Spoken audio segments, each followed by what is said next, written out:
pouco de beleza, de cuidados.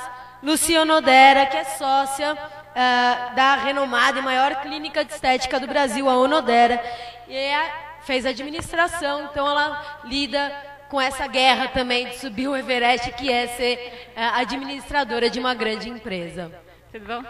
Obrigada pelo convite. Eu comecei aqui, eu vim a convite do João, né, João? Conheci o João 5 anos atrás, acho que quando eu estava começando uma outra empresa, né, de corrida de aventura. Eu fui picada pelo bichinho do esporte e eu fiquei apaixonada por mountain bike. Sempre que eu posso, eu faço corrida de aventura. E quando eu comecei a corrida, eu achava que eu não podia fazer, porque eu trabalhava demais, até hoje eu trabalho bastante. Mas eu trabalhava muito, não treinava, e eu achava que não era possível, só grandes esportistas, só atletas poderiam fazer corrida de aventura. E aí descobri que não, que pessoas também que praticam um pouco de esporte, são capazes de fazer. E a minha primeira corrida, eu só não fui a última colocada, porque ia terminar, porque minha irmã também estava, meus irmãos, então a gente foi penúltimo e último colocado. E assim, eu me apaixonei. E eu vi que muita coisa está muito aqui na nossa cabeça. Está mais na cabeça, acho que, do que no físico, né? Então a gente pode treinar, tem atletas até mais fortes, mas que às vezes não conseguem concluir por alguma razão. E eu sempre colocava na minha cabeça, né? Tudo que eu começo, eu tenho que terminar. Então eu sou muito insistente, quero acabar, então eu só coloco na cabeça. Eu vou até o fim, eu vou até o fim. Então, na corrida, até quando foi fazer o de 25 horas de corrida, né, que tem algumas corridas que são um pouco mais longas, eu falei, será que eu aguento? Será que eu consigo? Não, eu vou conseguir, meu negócio é devagar e sempre e vou até o fim. E eu levo isso também na minha empresa, no negócio que eu trabalho hoje. Então, é o que eu transmito um pouco também para os meus franqueados, as minhas franqueadas, que é importante a gente estar com isso, né? É conseguir manter essa constância e ir até o fim e continuar sempre, e acreditar naquilo. E agora contando um pouco da minha vida como empresária, né? Como começou? Eu sou filha de japonês, meu pai nascido no Japão. Eu peguei um pouco da cultura japonesa, do trabalhar, do disciplina, foco, planejamento, um pouco, e também da espírito empreendedor da minha mãe. Então quem começou com esse espírito empreendedor foi minha mãe, 30 e poucos anos atrás. E ela conheceu meu pai ele era técnico da seleção brasileira de judô, nessa época. Ele sempre foi muito idealista, ajudou o esporte brasileiro. Na época que o judô não tinha muitos medalhistas. Quando começou os medalhistas do Brasil, foi quando meu pai começou. Ele levava os atletas para o Japão, ficar na casa da nossa família, porque não tinha muitos patrocinadores para o esporte. Hoje em dia já tem muito mais. E ele contribuiu bastante, então tem um pouco dessa veia do meu pai, do lado esportivo, e da minha mãe, que é empreendedora. E aí ela conheceu meu pai quando ele tinha uma sala de judô, e nesse espaço ela quis montar, ela via que o espaço estava vazio, ela pediu emprestado para meu pai a sala. Ela falou assim, eu posso usar essa sala? Que eu queria trazer umas mulheres, foi aí que começou o contato com as mulheres, para fazer umas aulas chamadas Gym Jazz, que era ginástica com jazz. Então, minha mãe sonhava em deixar as mulheres mais bonitas.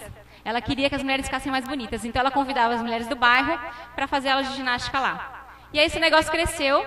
Ela montou uma academia que tinha também a parte de estética, porque ela queria deixar as mulheres mais bonitas, porque as mulheres mais bonitas se sentiam mais felizes, ficavam mais satisfeitas. E aí, ela começou a montar a estética deu certo, montou uma segunda unidade em 95, e foi só em 98 que aí eu comecei a trabalhar no negócio e a gente começou a expandir a sede de franquia. Então, hoje nós temos 60 unidades em 12 estados brasileiros e a gente trabalha basicamente com mulheres, são mais de 1.200 mulheres trabalhando com a gente. 1.200 mulheres, e a maioria das nossas franqueadas, 90% são mulheres também. E a gente está participando também do Outubro Rosa. Esse mês todas as nossas clínicas estão iluminadas estão pinks, rosas, não, então a gente colocou luz vermelha e estamos ajudando também, contribuindo nas vendas com o Outubro Rosa.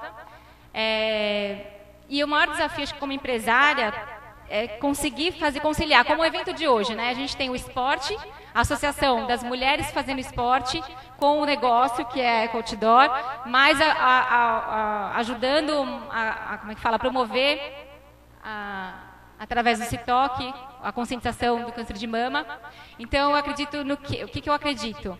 Que você pode, como empresário, proporcionar, é um desafio, né? Conseguir fazer com que os meus funcionários estejam felizes no ambiente de trabalho, que meus franqueados ganhem dinheiro com o negócio que eles montaram e se sintam satisfeitas, que a minha cliente fique satisfeita com os resultados dos tratamentos que a gente traz e fiquem felizes, que os meus parceiros fornecedores, a gente tenha uma relação de médio e longo prazo e consiga ter um benefício onde todo mundo ganha.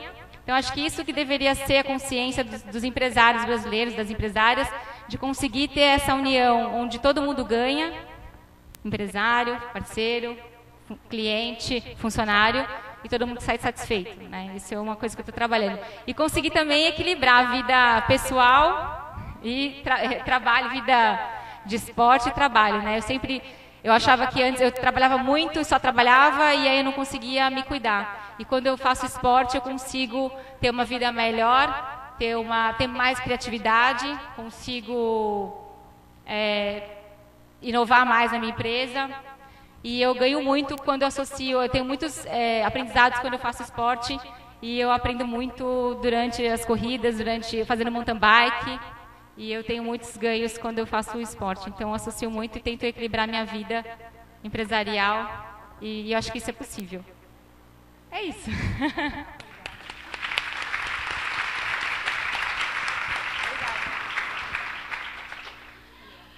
Lucy,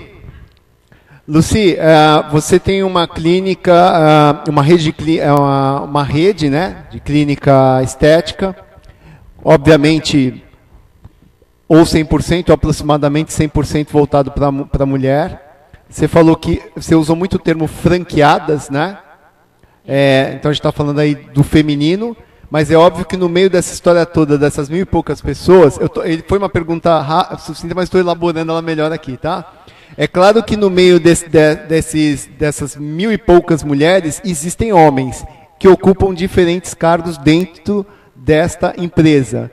Como até menção ao que a Andrea falou, como é ser uma mulher, uma empresa focada basicamente para a mulher, e você ter ali dentro um homem em uma diferente hierarquia, e você tem que comandar um homem. Como que é lidar com isso? É fácil, é difícil? O homem aceita, não aceita? Olha, eles não têm muita opção, né? Tem alguns franqueados homens, respeitam muito, a gente também troca muitas ideias. Tem poucos, na verdade, homens na rede eu tenho médicos, alguns médicos que atendem na rede são homens, e os manobristas. Então, na verdade, eu tenho mais dó, na verdade, dos homens, porque são muitas mulheres. Imagina uma clínica com 20, 30, 40 mulheres e um manobrista, um médico. Então, assim, sofrido, ou um franqueado homem, então eles não têm uma vida muito fácil. Então, acho que é mais difícil para eles lidar com a gente do que a gente lidar com eles. Não sei, no nosso caso, a gente é a maioria. Então, quando a gente tem a gente teve um evento agora, 700 mulheres numa convenção, e, assim, meia dúzia de homens. Então, assim, não dava nem... Não tinha como. Então, a gente acaba sendo a maioria, então a gente não tem essa dificuldade. Mas tem uma relação de muito respeito, porque é um negócio feminino, então os homens contribuem também, eles apoiam muito. Então, assim, muitos maridos apoiam as mulheres. Esse apoio que eles falam, assim, as mulheres precisam também, né, dos seus maridos, seus namorados e amigos para conseguir ser bem-sucedida.